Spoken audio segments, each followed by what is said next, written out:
Hello. Welcome everybody to the Caroline live show this week. Thank you everybody who joined early. Hello, Arun. Thank you for joining early. Walter from Germany. Hello, Walter. Hello, Newman. Hi. Thank you so much for joining everybody. And welcome to the Caroline live show where I share the best projects for Raspberry Pi and Amazon Echo every week. And if you are here, say hi in the chat field and I will say hi back. Hello, Scott Brown. Okay, watching you as I eat my lunch. All right, excellent. Okay, so awesome. Thank you everybody for joining me today. I've got a packed show for you, lots of great projects, and kind of an embarrassing moment for me this week as well. So I do give updates.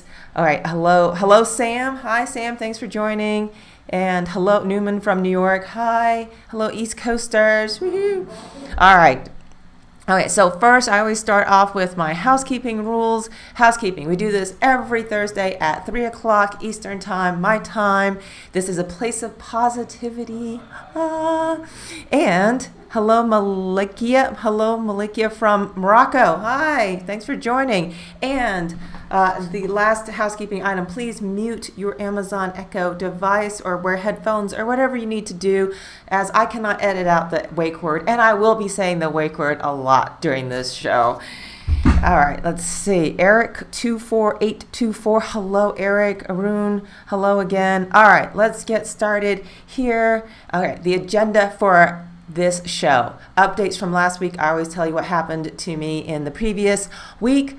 This week I was in the news, I was in the media, and I kind of had an embarrassing moment. So I'll tell you about that. I will present a Raspberry Pi project.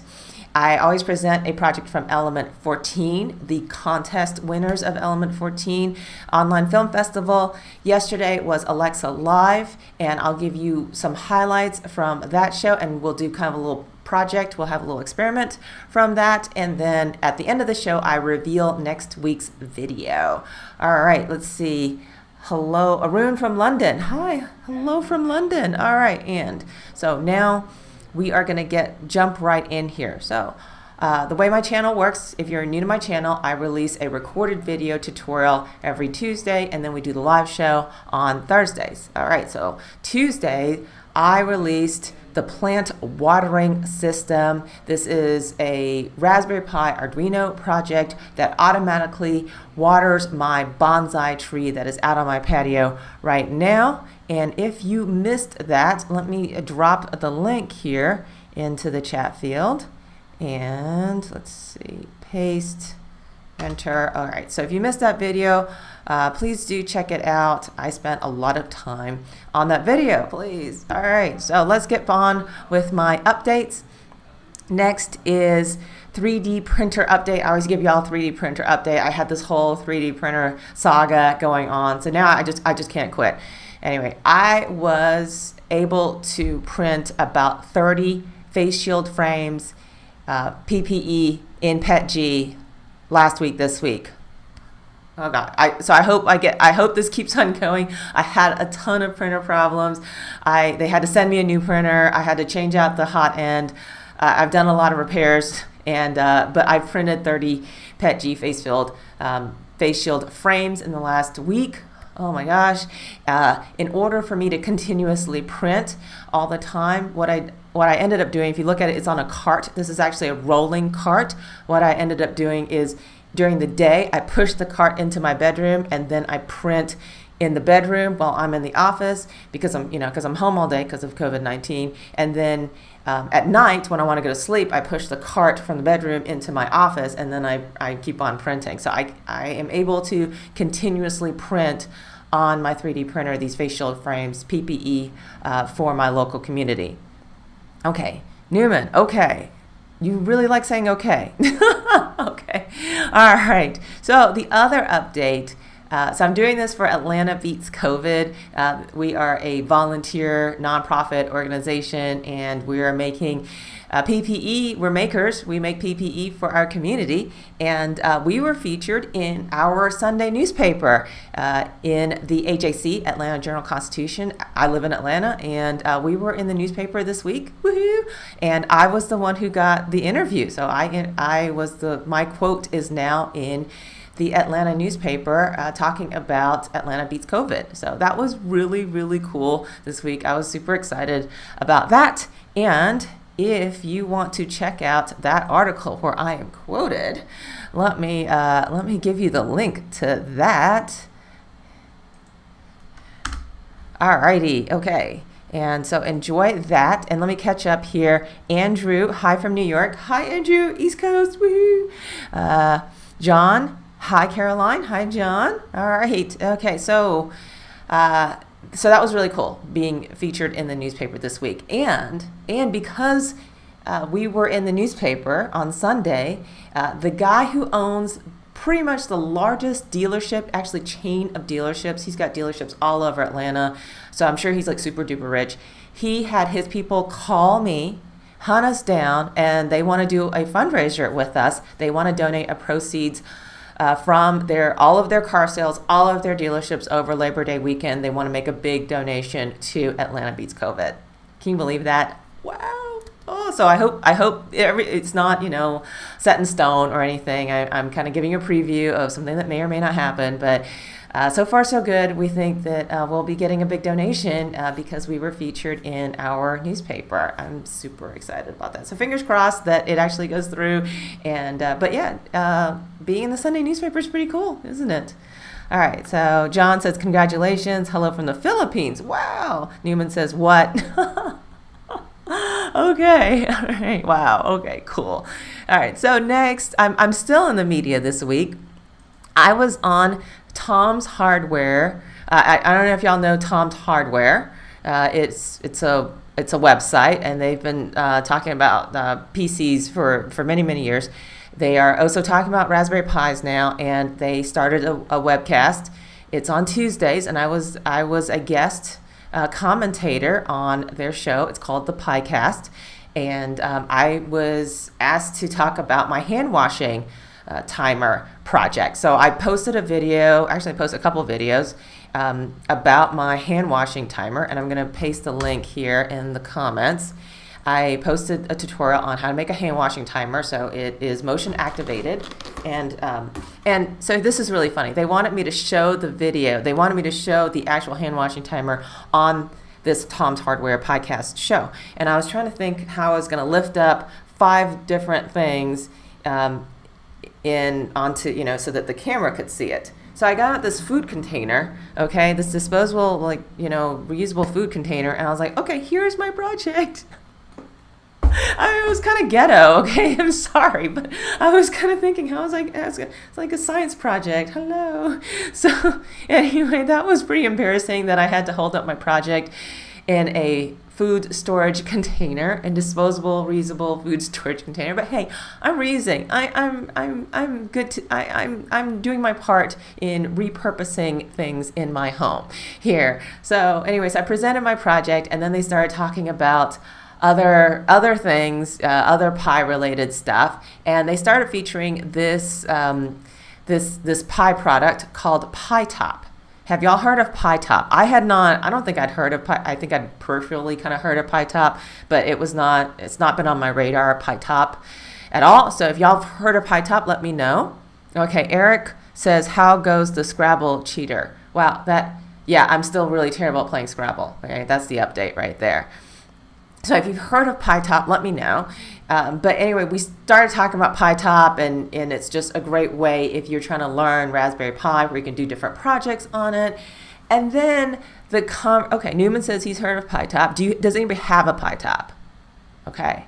That's the real question here. But anyway, then the conversation kind of turns, and we're talking about this Pi Top thing and projects that you could do with it. Then the conversation kind of turns into, how much is the Pi Top?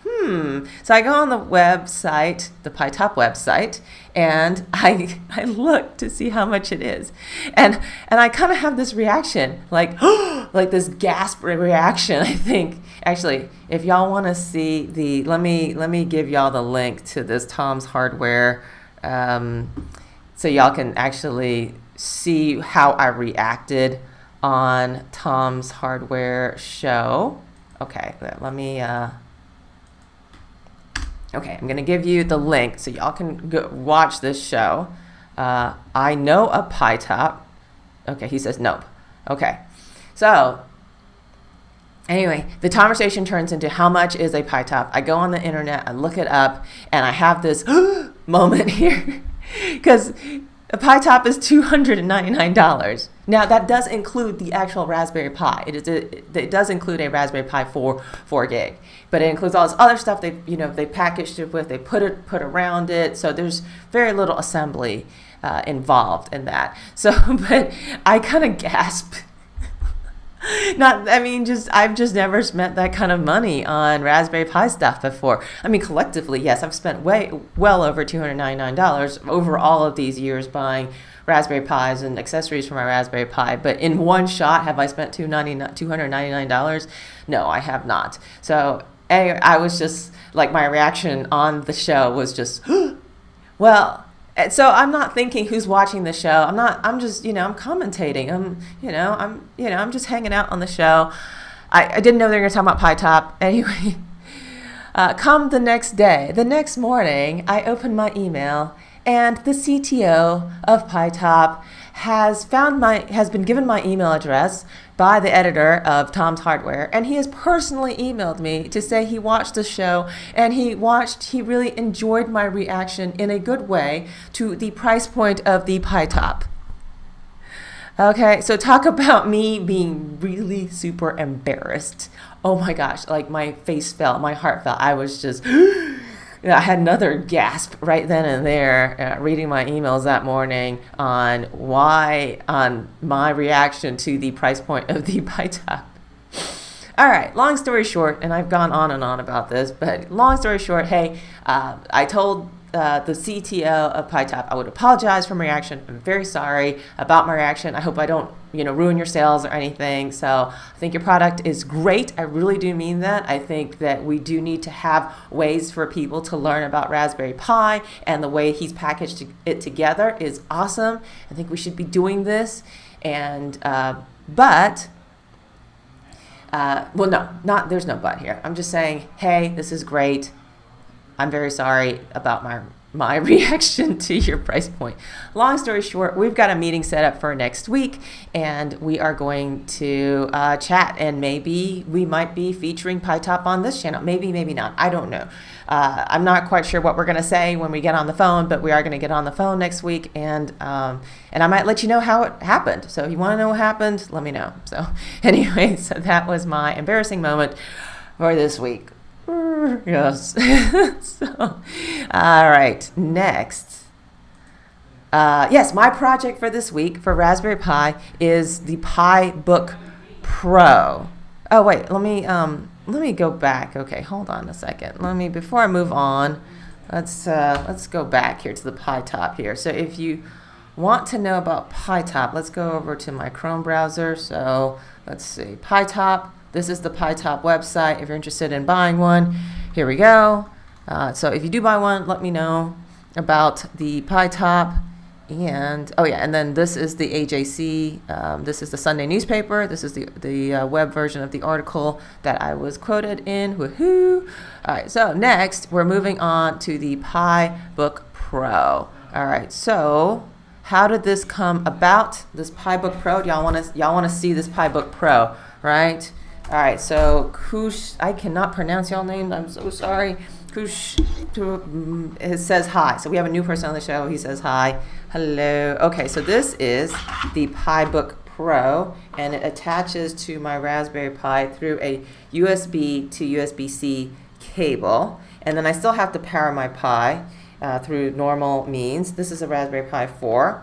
This this PiBook Pro works with Raspberry Pi 4 and Raspberry Pi 3. Let's hope this is still on here. I powered it up this morning. Uh-oh. It was really beautiful when it was on this morning. Uh-oh.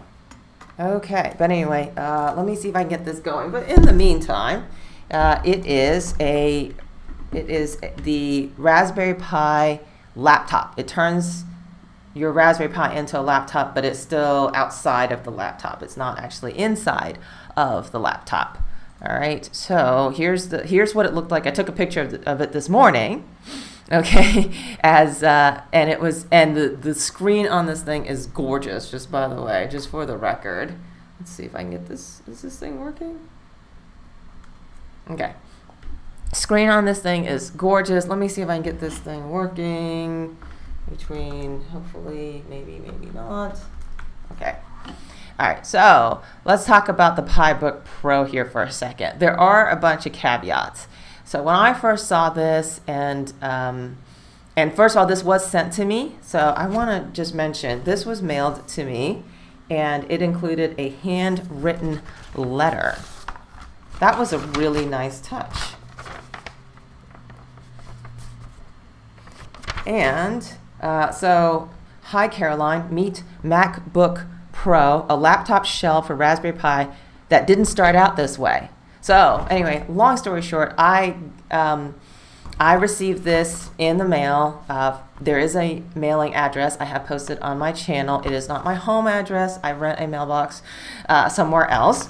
And so I do have an address, and somebody sent this to me. I just, as a surprise, didn't contact me ahead of time, and with this beautiful handwritten note about the PiBook Pro, and I was super intrigued about it. So when I first looked at the website, maybe I'll go to Chrome and look at this website here. When I first looked at this website, I thought this would be some sort of plug and play magical thing that it would work. And it is a laptop for your Raspberry Pi. Okay, so Almer says similar to NextDock. Okay, I'm not familiar with NextDock either. Obviously, I've never done any of these things before. I have looked at like Pi laptops and stuff like that. Those were $250, so that was outside of my price range for what I could afford to put on this channel. So obviously, I haven't featured any of those. But let's check out this PiBook Pro here, and you'll notice the price point for this thing is $79.99 plus shipping. So that is a lot cheaper than anything I'd ever looked at for a laptop for my Raspberry Pi. But there are caveats. There are limitations. This is not plug and play. And I'm going to hit the setup here to kind of show you. All right, so there's a really nice step-by-step setup video here. So it is very accurate. And then, but to actually do this, you still need a mouse and a keyboard. You still need that in order to set it up for here. So it's not plug and play.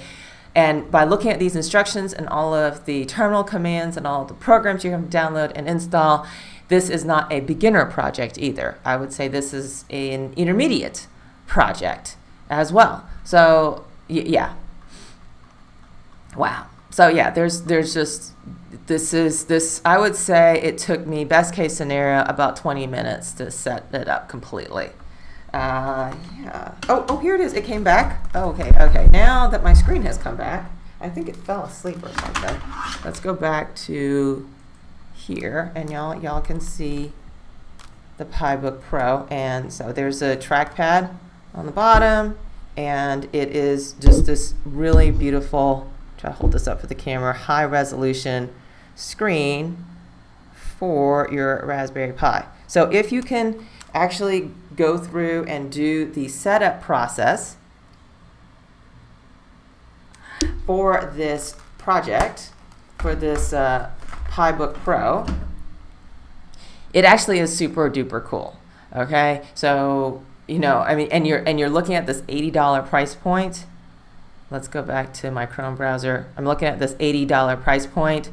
So buying even a small HDMI monitor, you're looking at $60, $80 for just a small HDMI monitor, mouse and a keyboard. I use a wireless mouse and keyboard. You're looking at $40 to $60, $100 right there. So for $80, it's a really, really cheap thing. But what is really interesting to me about this, I don't know if y'all noticed this when I held this up at first, but it says Superbook on here. And I accidentally called it a Superbook at one point. Why does it do that? The backstory is actually really, really almost more interesting than the item itself. And so I guess I'm bringing this up to you guys. I'm going to tell you the backstory here in a second, but I'm bringing this up to you guys. Are you interested in me doing a video about this item here and what I've learned about it and doing a setup, because there is a setup video about it, or not interested in doing this? All right, Sam has a question. Is the shell powered by the Pi, or do you need a power supply for the shell also? Oh, that's a really good question. Yes, you need a power supply for the shell, and according to the box, the power supply, once it's fully charged, should last you at least 8 hours. So I did unplug it right before I started the show because it was just too many things. I was afraid, things were going to start flying off before when I did that. So you do charge up the laptop shell itself as well. So you really do need 2 power connectors for this thing to work. Okay, Newman says what? All right, anyway. So let me, if y'all will indulge me for a second, I kind of want to go into the backstory because it's really, really interesting. Have y'all heard of something called Sentio? All right, Sentio was a company. I think this was a Kickstarter project. I think that was funded 2017 timeframe, 2016, 2017 timeframe, and it was so that you could plug in your Android phone into this shell and use your Android phone as a laptop. That was the original thought. That was the original purpose for this item.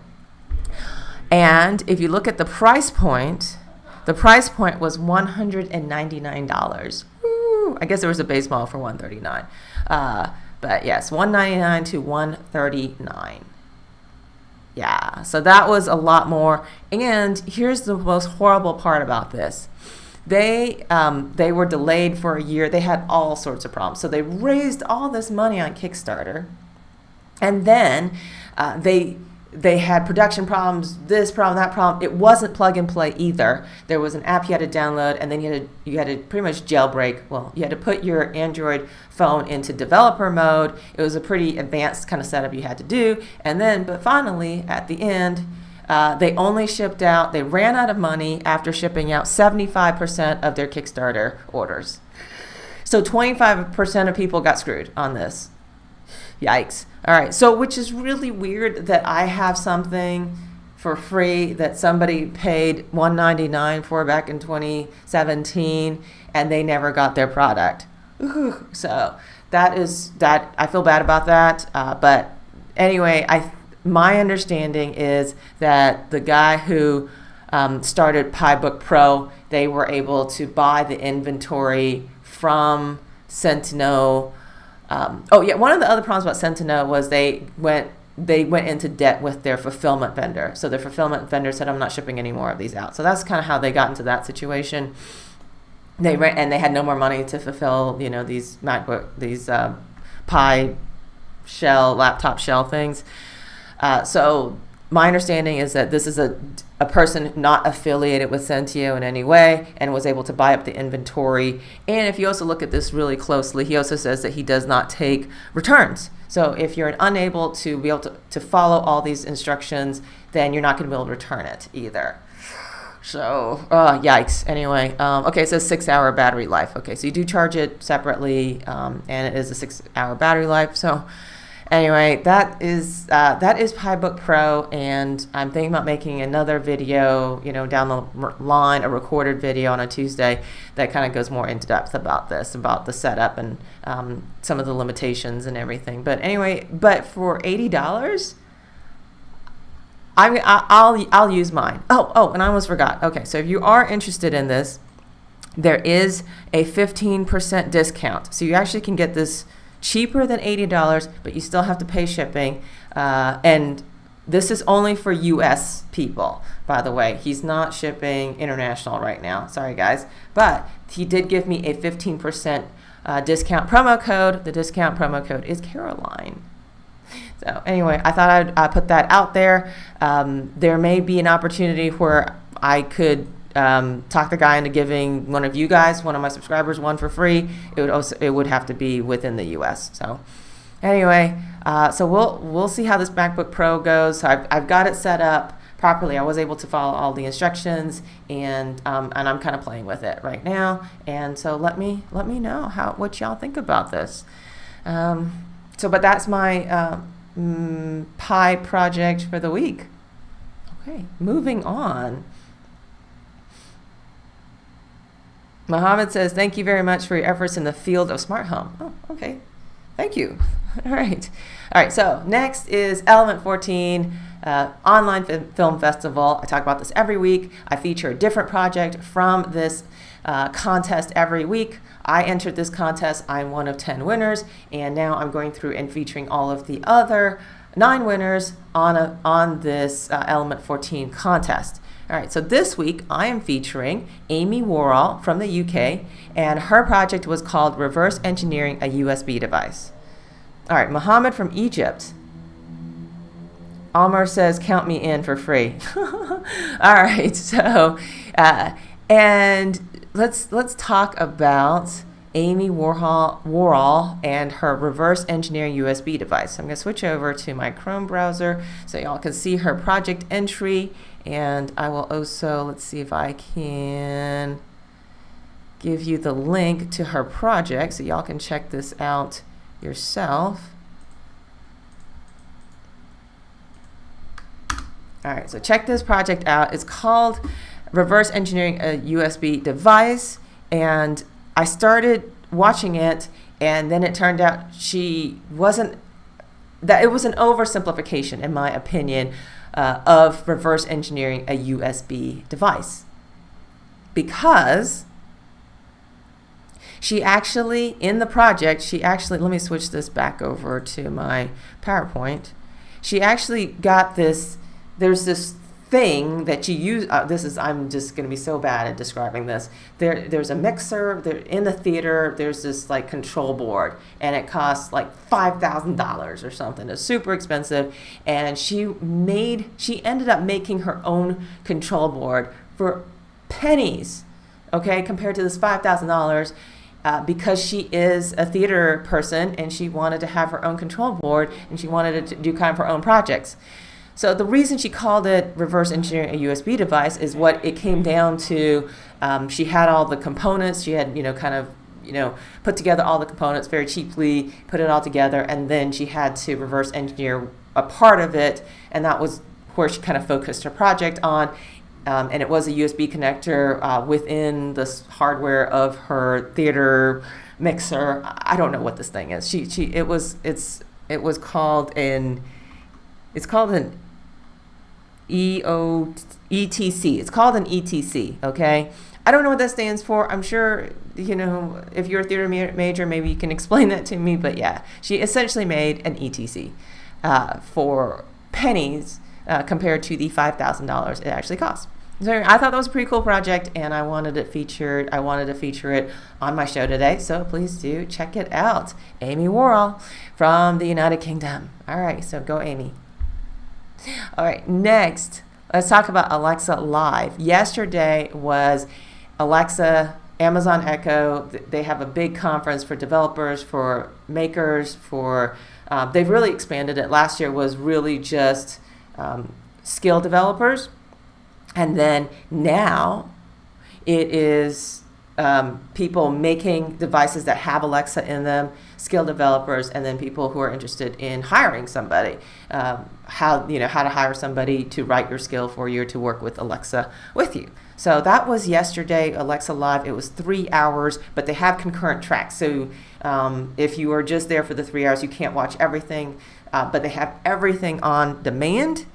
And so let me give you the link to Alexa Live yesterday. So you can go through, and I'm going to give you this link, and you can go on demand, rewatch the whole thing from yesterday, pause, edit, whatever you need to do. So I thought that was pretty cool.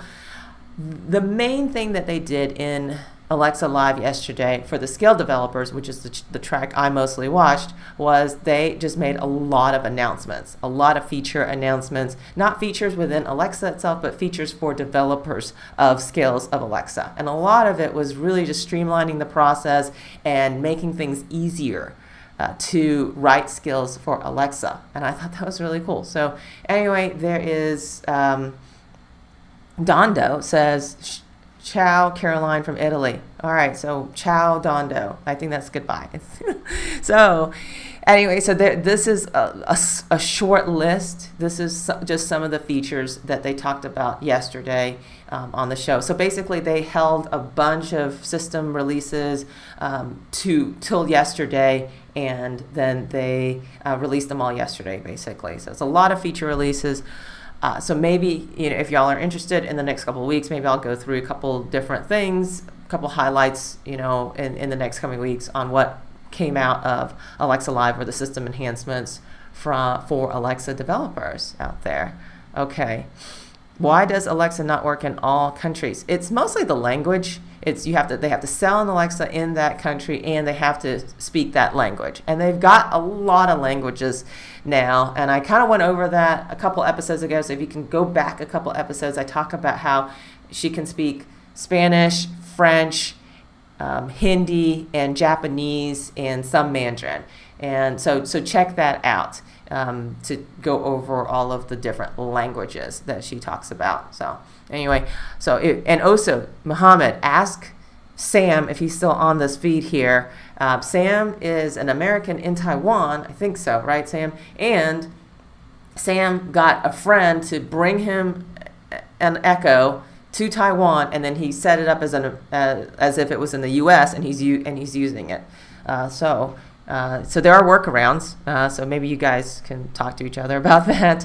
All right. So back to Alexa Live. So I wanted to highlight something that kind of blew my mind, or something that I thought was just super cool from Alexa Live yesterday, and kind of do an experiment with you guys to see if this works.